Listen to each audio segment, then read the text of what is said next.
You're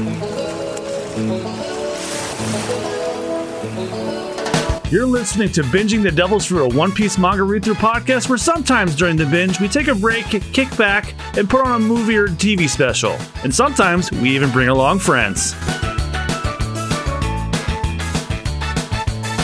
Hello, everyone, and welcome to the second episode of our Binging the Devil's Fruit special Gaiden series, where we discuss the One Piece live-action Netflix series.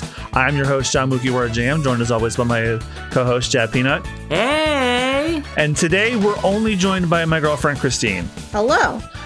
Charles obviously could not make it to our second recording like we had. We were planning on having him on this episode, but he got busy with work, so it's just the three of us this time. So after discussing the first one, we all seem pretty in agreement that the first episode was a solid start to this. But let's get into discussing the second episode, The Man in the Straw Hat. And here is where the deviations from the main story, well, not terribly too much, but some like major noticeable changes if you've read the manga start to come in. And then Austen, definitely. I'll let you take it from here. So we start with another flashback with Luffy testing out the powers he gained from the gum fruit. But then he's eager to hoping it would prove he'd be a viable pirate to Shanks' crew. But Makino, the owner of the bar, Party's bar. Party's bar. It warns Luffy that there's a reason that they call the devil fruit. Because once you enter water after eating the devil fruit, you can't swim and you lose your power in salt water. I mean seawater. And this is for every devil fruit, as we'll later learn. It's not a big spoiler for me to tell you that, but every devil fruit has that drawback, not just Luffy's. Oh yeah. And he's eager to talk to Shanks, who's entering the bar with his crew, the red hair pirates. But it's bad news for Luffy because they finished packing up the rations and they're planning on leaving and they're not coming back. Which is heartbreaking for Luffy. Because he really wanted to join along with them. Mm-hmm. Feeling betrayed, but then we, speaking of which, we cut back to the Straw Hats. Yeah, Nami's trying to open up the safe, and one of my favorite scenes. Yeah, it's where he does, as she's leaning her ear against the safe, Luffy's just leaning his ear against her other ear, trying to hear it through her ear canal. and now she's wearing her manga clothes. Mm-hmm. And Luffy, he actually changed his outfits, which I will point out to anybody that doesn't know, all of the outfits that the Straw Hats change into over the course of the season are actual outfits that are in the color spreads. I'm going to see if I can find this specific one. I have them bookmarked because I use them as the thumbnails for the manga episodes. Let me see if I can find this specific one that Luffy is wearing. Mm-hmm. It's in here somewhere, I bet. Oh, actually, from episodes that are coming up, I found the ones that Luffy and Nami are wearing. Oh, hey. Nice. Oh, that's right. You guys can see that screen. Mm-hmm. Like when Luffy gets, that's what Luffy wears when he gets the Baratie. That fucking pair. I can't believe that still. Oh boy. Let's see. And it's there where they explain the geography of the world of One Piece. Particularly how there's like a big line of land that divides the world into two big oceans.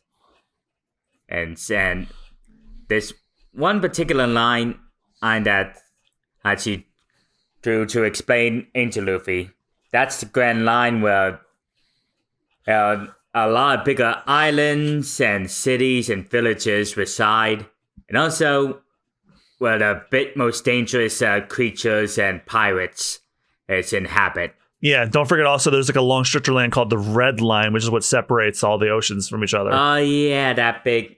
Yeah, the planet of the One Piece is there's a large stretch of land called the Red Line, and then everything else is divided up into 4 quadrants called the East Blue, and all the directional blues, and then the Grand Line's basically the equator.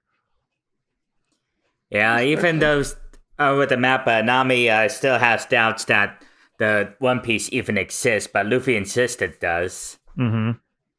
But during the argument, the ambush by red gas. And before passing out, Luffy spots the ship that attacked him has a Jolly Watcher. Mm-hmm. And how did I forget about this part? He, to hide the map, he swallows it. He just eats it. Yeah. He just humps it. Reminds me of that one cat video. And then we get our title drop of the series. And this is probably the coolest thing about the series. Every episode has a unique title. And this episode is dedicated to none other than Austen's favorite villain in the series so far. I was trying to do a Cressy laugh. Yeah. Wait, that's another greedy clown. Yeah, so they wake up in a crate and Nami is let's see, Luffy thinks he can talk to him, but Nami insists that they're pirates and they're bloodthirsty killers and they won't show any mercy. They wake up in a crate, yeah. Either one. Mm-hmm. And when they're expecting the worst, when the walls and the crate open up, they're in the middle of a freaking circus. Which, here's the major change from the manga. Like, in the manga, they just eventually arrive at a town that Buggy is taking over, but it's still kind of, like, put together and all that. But no, they just wake up straight in a circus. And honestly, to be perfectly honest with you, as a longtime One Piece fan, I think this change is fucking brilliant.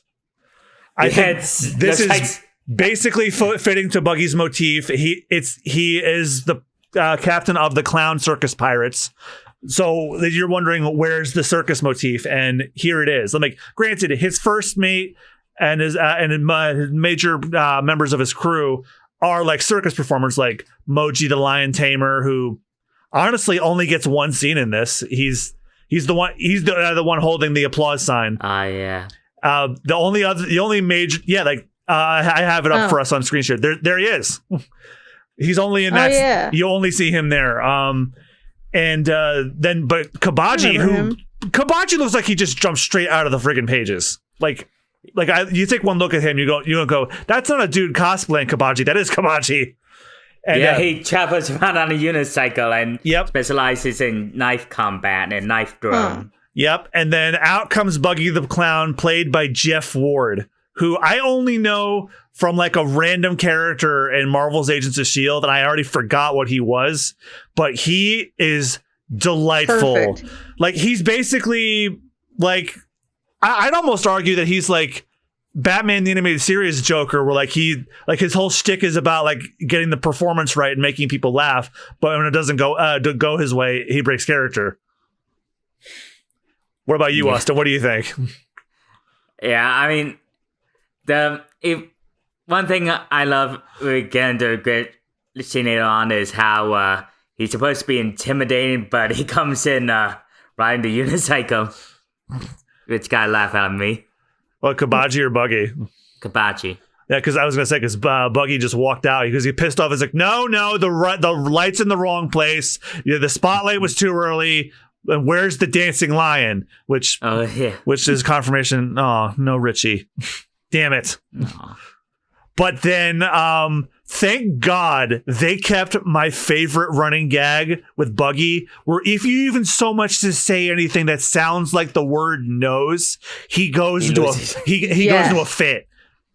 Yeah, he loses his shit. They only do it once, but it's done exactly how it was the first time. I fucking lost it. Yes, I lost it. When he's like, when nobody knows, he's like, what did you say? I'm like, yes. I clapped like a seal. Yeah. And the audience members, one seems particularly familiar, who is the mayor of that original village in the manga. Yeah, Mayor Boodle. Yeah, and the rest of the crowd seems like they're not enjoying the circus at all and are forced to cheer and applaud. Exactly. They're all the townspeople that he forced to be the audience. They're like chained by the ankle to the stands. I think this is probably one of the smartest narrative changes that the series has made. I think this is fantastic. And that's where Buggy reveals that he was originally after the map to One Piece until Luffy, Inami, and Zoro got to it first, and he's furious. Yeah, well, yeah, I'm glad I wasn't the only one who thought he reminded me of the Joker. Like, I immediately got the vibes. Well, Oda is a big fan of Hollywood media, so I am not in the least bit surprised if there was any influence of Joker. Probably the Tim Burton films, because he's a big Tim Burton fan. And Buggy insists he's gonna find the One Piece first. And Nami, trying to distract Buggy, she grabs Luffy's hat, which of course he's protective of, and throws it up and tries to run a circus. Yeah, she bargains with Buggy. He's like, hey, how about instead of the map, I give you a new freak for your crew? And then that prompts Luffy into trying to grab the hat and show the stretching powers. Mm. And when she runs out, she sees the village completely destroyed. Yep. Completely razed. Oh, and then after that, we cut right to Shellstown when who else but Kobe. Yeah, Kobe and Helmeppo have basically been enlisted by Garp. After Morgan gives them a report of what happened as he's enlisted in new recruits. And of course, he lied about what happened to make it seem like that they just simply escaped and that he didn't let them get away or anything like that. Mm-hmm. Okay, I have a question. Who's the guy behind them with the hat? That is Bogard, Garp's second in command. And fun fact for y'all, in Japanese, he's voiced by Takaya Kuroda. Do either of you know who Takaya Kuroda is? That sounds familiar. The Japanese voice of Kazuma Kiryu. Oh, what? Shit, I knew it was something Yakuza related. Or like a Dragon related shit. Yeah, same thing. Cool. Yeah, he is named after Humphrey Bogart. Remember, Oda is a big Hollywood buff. Oh my god, I didn't. Wow. Yeah, when I was watching with my grandmother, she caught that. She's like right after Humphrey Bogart. I said, yes, he loves his Hollywood. Also, I love that Garp has the dog hat. It's not over his face, but I love that he's wearing the dog hat. And this is the most important thing I have about why I think the series works. Not one character makes a snarky little joke about how he's wearing a stupid dog hat. Not even him.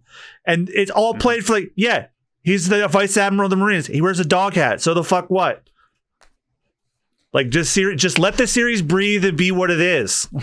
Not make it. You don't have to make a snarky comment about every little thing that they think the audience won't understand. Marvel. Yeah. Oh my god. And this is where you get the first tension about Kobe and his the clash between his friends with Luffy and his dream to be a Marine. As he tells Garp about the truth about how he was imprisoned by Alfida, but Luffy saved him. To which Garp tells him that if he wants to be a true Marine, he has to bring pirates like Luffy to justice, and notifies Kobe that he'll be assisting him in his search. Mm-hmm. Which Kobe's not sure how to feel about that, because like, yes, he wants to be a great Marine, but he also still considers himself friends with Luffy. Like he owes basically his life to him at this point. I still love that Axe-Hand Morgan still has that stupid looking jaw of his. Mm-hmm. But anyway, we cut back to the circus where Nami's in a bird cage and Zoro's on a knife throwing target. Yeah, and this is, well, let's see, I haven't gotten that far in the manga yet, but one of those two usually are each other's stories. I mean, not as much as Showa and Sanji, but Nami and Zoro don't argue with each other that much in the beginning. I remember that they really started arguing like later on because like Nami lends him money in Roguetown, but and she charges him like 3,000% interest. But I don't remember them arguing this early.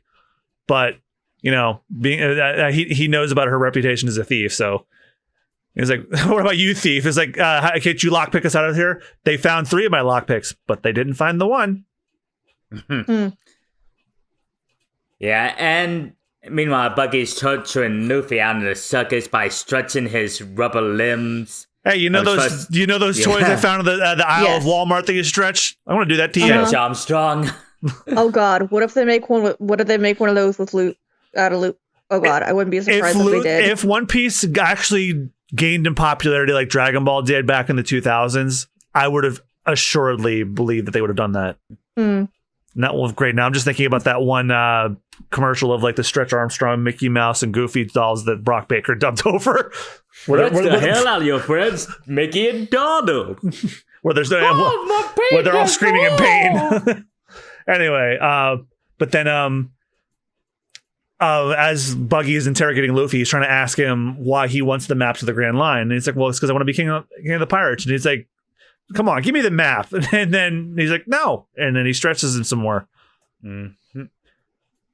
Which I don't think this is going to work out too well because he can stretch about 30 gums in length. Which never figured out the conversion rate of gums and feet. I don't think Oda intentionally wants you to find out. But then this is where Buggy tries to psychoanalyze Luffy. He's like, who are you trying to impress? A dead or absent parent? Or is it someone you admire? And that's when he figures it out, particularly in the hat. Yep.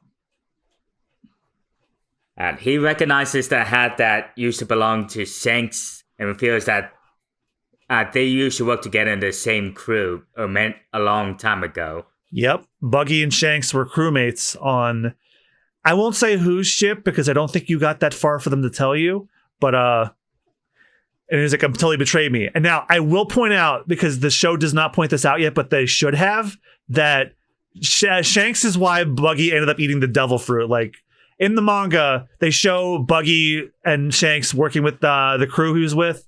They gather treasure, and then Buggy finds the devil fruit and he tries to hide that he found it, because like Shanks pops out from behind him and scares him, and then Buggy, out of fear, accidentally eats and swallows it. And then and that's why he has a grudge against Shanks. He thinks he betrayed it. He says he betrayed him and he ruined his life. I'm like, well, yeah, because he ate a devil fruit, and that's why.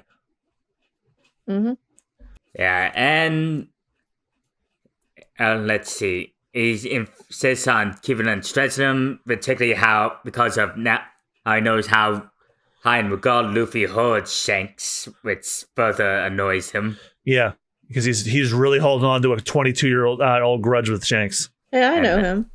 Yeah, it's Mayor Boodle. Mayor Poodle. Yeah, Mayor Boodle is the one pulling on the. Did they call him Mayor Boodle because he looks like a poodle? Actually, yes. And when Luffy's not talking, Buggy, he gets another idea. He insists on bringing a member of the audience into these torture stretching advice.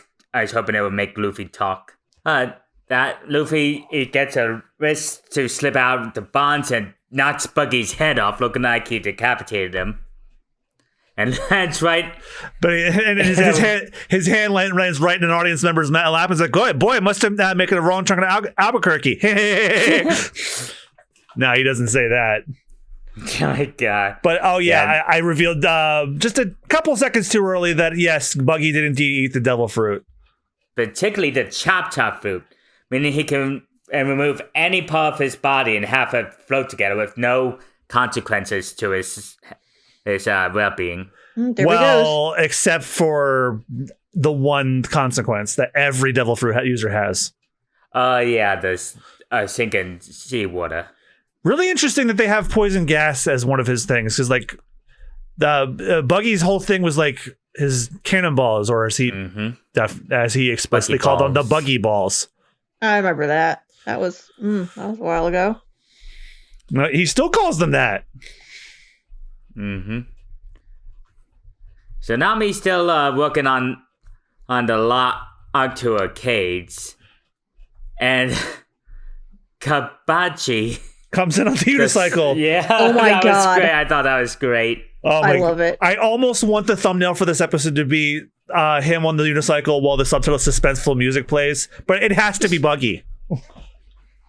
Yeah, and he reveals to Zoro killed his brother for a bounty, and Zoro, at an insult to injury, has no idea who he is. So Yeah, I don't remember anything about Kabaji having a brother. That must.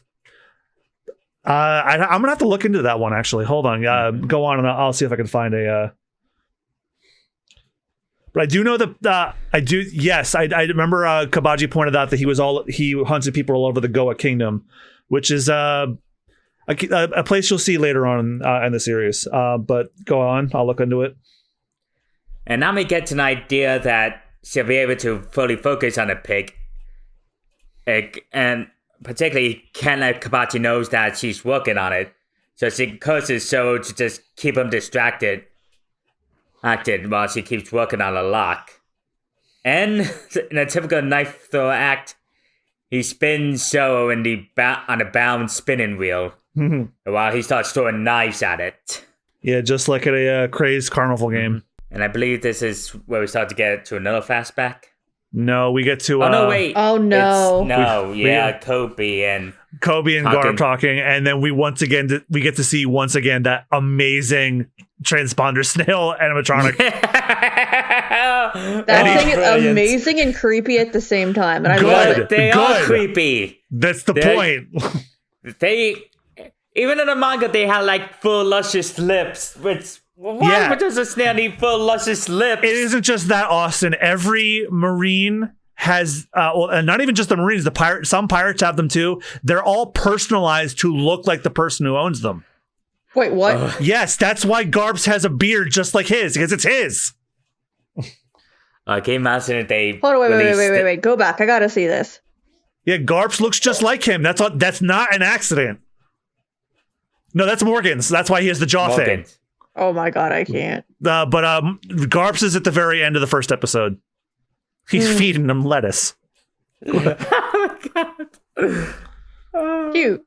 Imagine if they release a line of those as Bluetooth speakers and you could get accessories to personalize them. I would be shocked if in Japan they did not already. But I know that Netflix's official shop sells Garps as a piggy bank. Oh my god. What? That's awesome. Continue, Austen. Okay, and I'm trying to remember where I was. So I think after that is when we get to a flashback again. Well, we didn't really talk very much about the Garp scene. Oh, right. Oh my god. There it is. Oh my god. Oh my god. Oh my god. Oh my god. I cannot. I'll put up a picture for those of you watching on YouTube. So in the scene, wow. Gar questions Kobe because he suspects that he had a hand in Luffy's escape. So he's questioning his resolve and he's like, Are you sure you really want to be a Marine? Or are you sure you're not covering for Luffy? And then he asked him, how long have you been working with the pirates? He's like, no, I haven't been working with Luffy. Luffy literally saved me from Alvida. Like if it wasn't for me, I'd probably be dead on Alvida's ship right now. Mm-hmm. And then Garp's like, you better tell me the truth, or we'll be hanging you for crucifixion as well. Yeah, like Jesus, I already knew that Marines really hated pirates, but God. Yeah, I think this is a very different direction for Garp, knowing Garp's character. But he does admit that, like, well, wasn't working with Luffy, but if we're not for Luffy, I'd be stuck on Alvida's ship. Yeah, Christine, you were gonna say something? Okay, question: Is this how Kobe is like the entire like he's like anxious guy? Yeah, that's how Kobe was in the original game. He was in him as well. Yeah, like this is like that in manga too. So like we didn't get into this too much last episode, but Kobe and Helmeppo being enlisted under Garp's tutelage was not a thing in the actual manga. It was in the cover stories, which if you're not familiar with the cover stories, during certain chapters of the manga, you get like a one panel episodic those things. Yes, where it would be, and the very first one was Kobe and Helmeppo's, like them doing chores for the Marines, and then Axam Morgan being arrested and arraigned, but then he escapes with Helmeppo to try and he gets away, and then Garp personally takes Kobe and Helmeppo on. So I like that the show brought this into the main canon. Like it was always canon, but they made it part of the main story. He likes reference. It's good to reference little tiny things. Yeah, it's and actually there were 2 filler episodes in the anime where they covered those cover stories in entirety. And I wish that the anime, instead of doing stupid filler, they did adaptations about the cover stories. But the first 2 that they did, the one based on the one with Garp, Helmeppo, and Kobe, and the one where Buggy, what happens to Buggy after this? They did so poorly in the ratings because Luffy wasn't in the episodes. Buddy, not on the keyboard. Not on the keyboard, buddy. Sorry, buddy was trying to step on my laptop. Of course he was. But yes, my microphone picked him up. But then Garp sensed that Kobe will make a fine Marine because he told him the truth, and then we cut back to another flashback. Yeah, this is where we get into the flashbacks.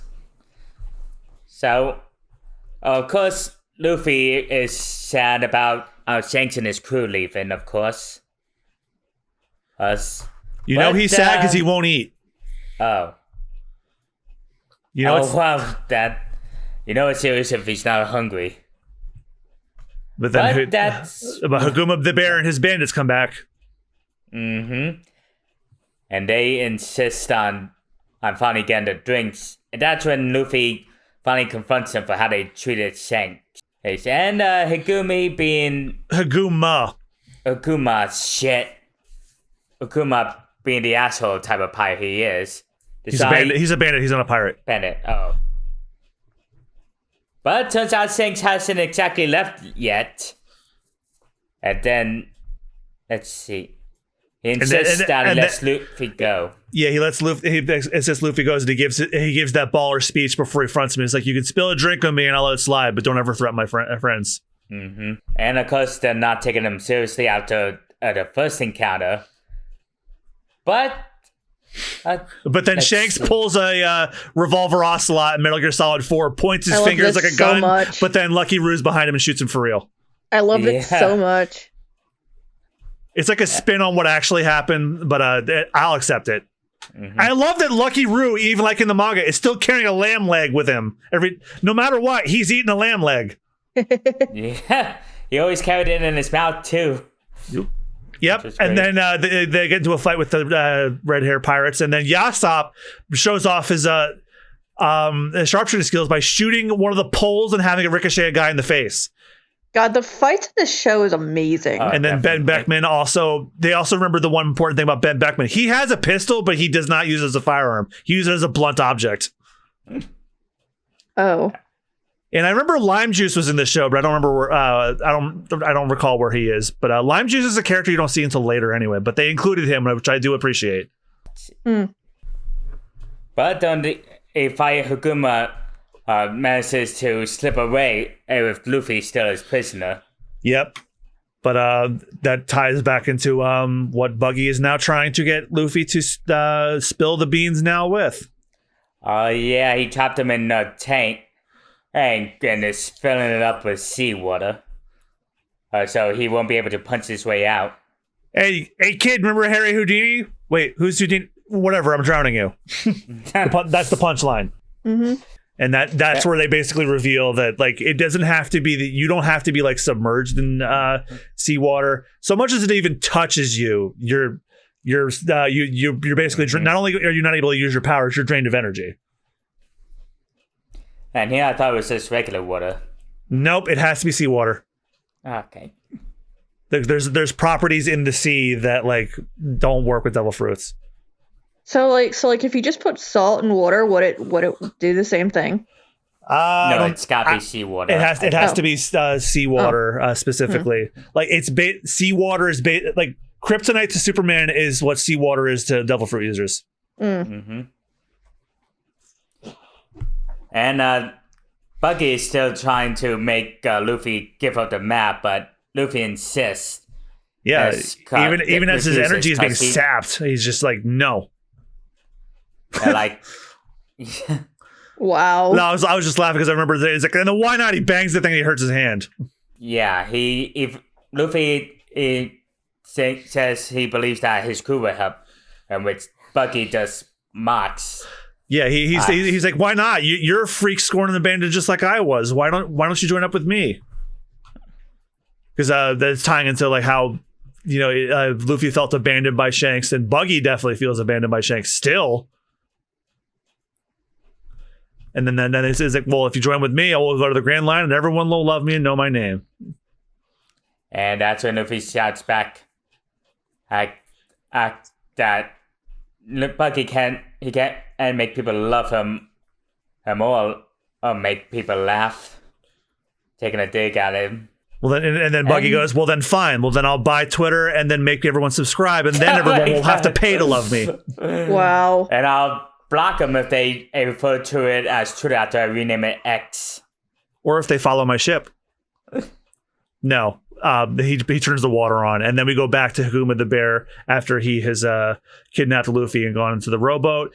I don't know if he knows about the devil fruit in this version, but I think he's just doing it for like a no witnesses sort of thing. Mm-hmm. But then, and I know what this is. I'm trying to remember. Was this scene from the manga where they get attacked by a sea monster? Yes, I'm very sure. Yes, it was. Mm-hmm. And this thing looks freaking badass. Look at it. It's one of the few CG creatures that when I saw it in the trailer, I'm like, oh, okay, it's a little rough looking, but I guess some things have to look like that. Oh yeah, I was trying to look at what his name was. Like that creature actually has a name, believe it or not. Oh, it's called the Lord of the Coast. Ew, boy. Cool.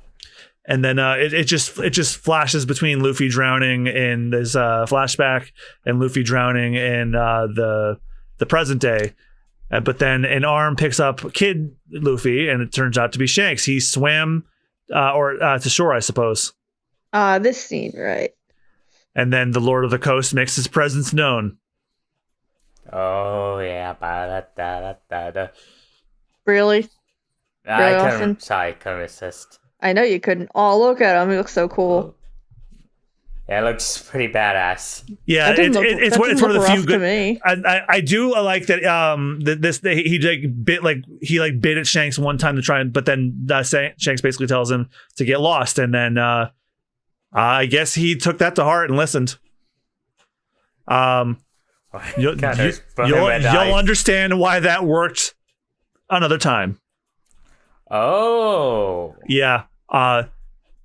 There's an explanation for this. I will. You'll find out one day. And that one cut of his eye was a hint.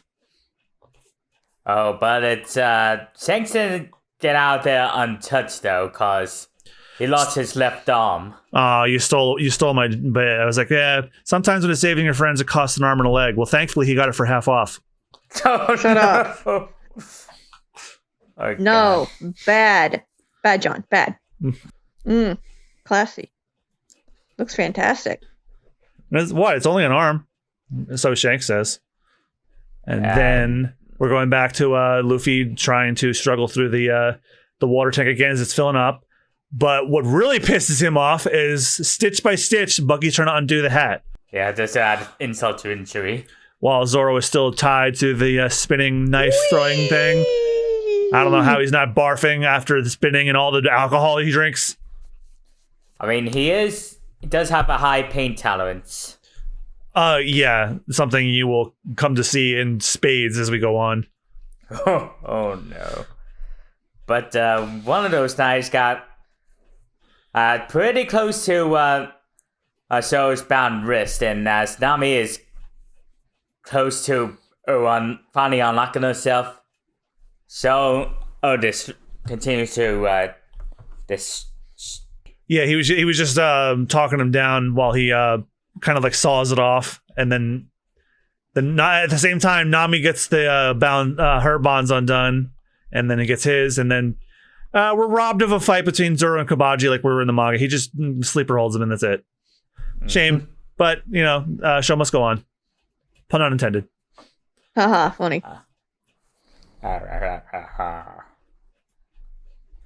And so let's see here. And then after that, Buggy continues to taunt Luffy. But then he taps on the glass, revealing, yep, Nami and Zoro are out. She throws her bow staff at the glass, and then Luffy breaks out because, with the water building up, he breaks out. And then the person's like, I make it he puts on the bandana. Mm-hmm. Yeah, I still remember my grandmother was watching the first episode with me. She was going, yes, when he did that, because like that's when Zoro's serious. And there then was a couple and then things. Luffy spits out the fucking map. There was actually quite a few things I said. I said yes.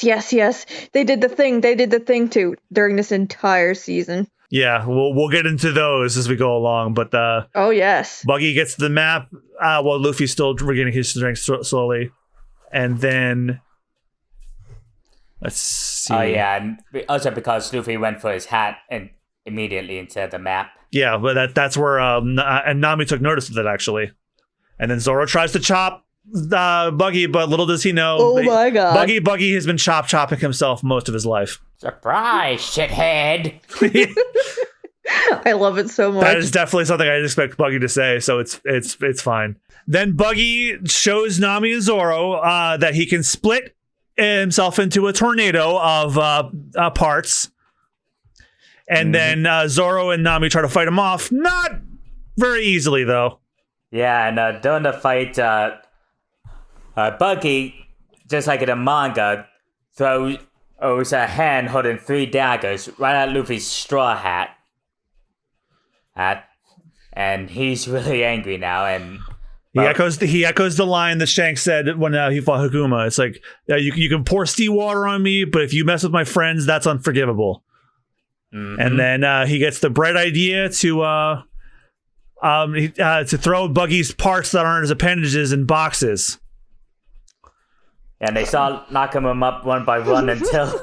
And I'm glad they kept this scene. So. Until Buggy... until they turn Buggy into a silly little guy. A Goomba. I'm sorry. Look at him. He's like Mario when he doesn't have a mushroom and he got hit. And then Luffy says his famous "I'm Monkey D. Luffy, I'm the King of the Pirates." He unleashes the Gum Gum Bazooka and then launches Buggy out of the tent. And now before Buggy's feet does a little shuffle as he's begging for mercy. I love that little touch. It's the same shuffle that Windmaker Link does if you move the control stick a little bit. Yeah. I think me and Christine are calling it the Smoofle shuffle after the Wind Waker randomizer we've been doing. The Smoofle shuffle. The Schmoofles. Oh my god. Austin, we called Link Flurpoos in our Wind Waker playthrough, but in our randomizer playthrough we called them Schmoofles. And then when we did a redo, we called them Schmeefles. Yeah. They managed to get the map back, and Luffy frees all the townspeople who are imprisoned at the circus, and Merabudo asks, "Wait, are you all new captors?" To which Luffy says, "What? No. But you're pirates. I'm a different kind of pirate." Nami took notice of that. And then we cut back to Shellstown, where Garp is giving a speech about how the only true way to crush the pirates that they're hunting is not to take away their treasure or even their ships or even their lives. It's to crush their dreams. And he starts by putting Morgan on the crucifixion cross. It's too bad he's standing up while being crossed. Otherwise, he'd click his heels, sing a song. Oh my god. Huh? You didn't see life. Always look on the bright side of life. He could whistle, but that bottom jaw probably won't let him. And then he's personally taking Kobe, Helmeppo, and every Marine capable from Shellstown with him. He's like, "I'm not blaming you. You have not failed me in the mission to stop the Straw Hats. Your leadership has, though." And then Morgan is basically tried for his crimes at that point. And then we get a quick cameo of Shushu, the dog who is cut from this arc. So those of you that Austin, you go ahead. Yeah, this was a bigger thing in the manga and anime where Shushu, who was a dog that lived at the village, his owner ran a pet shop, and with his owner gone, Shushu is standing guard at the abandoned pet shop, despite everything going on in the village. but they didn't and touched on in this live action, and obviously because of time restraints. So, but they kept the little dog in to represent them. So it's like, hey, we didn't forget about him. It's just we didn't have time for him. Mm-hmm. And then they sail off after Luffy refuses, but then initially accepts his gift of free food. It wasn't much, but he took it. And final flashback of the episode: Shanks and the red-haired pirates crew are preparing to leave town once more. And on my third watch of this episode, I now just noticed that Mayor Whoopslap is here. Yes, the mayor of Luffy's town of Fuchsia Village. His name is Whoopslap. I love it. There he is, right there. You remember the mayor from the manga? I remember. Oh yeah, he looked like a disgruntled tourist. Yeah, right down to the hat and glasses and the cane. And then yes, we do get the iconic scene where Shanks and crew leave, but not without giving Luffy an important parting gift. The most golden treasure he could receive. Mm-hmm. You know, other than a bronze statue in Japan that he actually has. Yeah. Yeah, all the Straw Hats have statues in Japan scattered across. But this is worth more to Luffy than any amount of silver, gold, or bronze in his estimation of what's actually valuable. Mm-hmm. Shanks gives him his iconic straw hat. Mm-hmm. And I wish I got like a Netflix remix of like that one scene, that song from when Luffy, he gave it to him in the anime, but I'll take what I can get. Yeah, Shanks has Luffy makes him a promise. On the day when he becomes a great pirate and they meet again, and he can give it back, but until then, take care of it. Yep, which is why Luffy's so adamant about that hat being protected at all costs. And then after that, we got back to our leads as Nami repairs his hat, seeing that while they're not really a crew just yet, she does recognize that Luffy is indeed a different kind of pirate, and their bond grows a little stronger. Zoro ends by asking is every day going to be this crazy with you, and then Luffy retorts, If you're chasing what you believe in and you're on your path too easy, you're on the wrong path. Mm-hmm. And then we end with Nami going into the ship's cabin, and then she pulls out something I had never seen in the original manga or anime. She pulls out an earpiece transponder snail, a little tiny, small little snail she sticks in her ear, and I even hear it squeak. Oh my god! Which is, I don't know if that's creepy or cute or disturbing, but if it's like the other one, so it's perfect. Was that like a thing in the anime or manga? No. Oh, so they made it up. Okay. This was made up, I think. Okay. And then she tells a mysterious voice after dialing a rotary saying, "It's me. Tell him I have the map." Who could that be? Believe it or not, it's just me. And that's also the end of the episode. Yay. So what did everyone think? I'll let everybody else go first before I just give my piece. So, they made a lot of deviations from the manga and anime, of course, but the way they chose to do this in just one episode, particularly the circus and the hostages, I thought was genius. Yeah. Agreed. Yes, I think that although condensing 14 chapters into one episode, I think was quite a challenge, but I think they pulled it off. And I'm of the opinion that if you're going to change something, you should have a good reason for why you're going to do that. And I think that turning the town into a circus with unwitting villagers as the audience is a much more brilliant change to Buggy just takes over a town and threatens it with a cannon. So I'm not going to. This is just great. But I think this was a brilliant change. And I definitely like that they split chapter 1, which is the flashback with him and Shanks, across the episode to tie that in with Buggy feeling like he was abandoned by Shanks and Luffy being abandoned by Shanks. The nice parallel there really did something for me. I think that was honestly, I think this might be one of the best episodes of the series. This one particularly. Same here. And I'm not just saying that as a Buggy fan, or that he's now the obligatory Tumblr sexy man. You can if you want to. Christine, do you have anything else to add before we round off? Nope. All right, well, that's going to do it for episode 2 of our One Piece live action discussion. We'll see you guys next time when we discuss episode 3, maybe 4, because it's kind of like a 2-part arc, the way that they handle these episodes from here on. I haven't decided yet. We're basically doing this based on vibes. So thank you guys again so much for listening, and we'll see you guys next time. I've been John Mugiwara JM. I'm Jad Peanut. I'm Katrina Leoka 55. And remember, when binging the devil's fruit, make sure you take your time consuming it, or else you won't enjoy it, or it'll get stuck in your belly like a giant pole. We'll see you guys next time. Goodbye. Bye-bye. See ya. Surprise, shithead. Thank you for binging the devil's fruit with us today. If you'd like to enhance your binging experience even further, for just $3 a month, not only do you get access to episodes 1 week before they go live for the public, you also get exclusive access to our commentary tracks for our One Piece anime movie special reviews on our Patreon. The review episodes themselves will always be free to all listeners, but if you want the commentary tracks, that's patreon.com/superbonusround. Thanks for your support.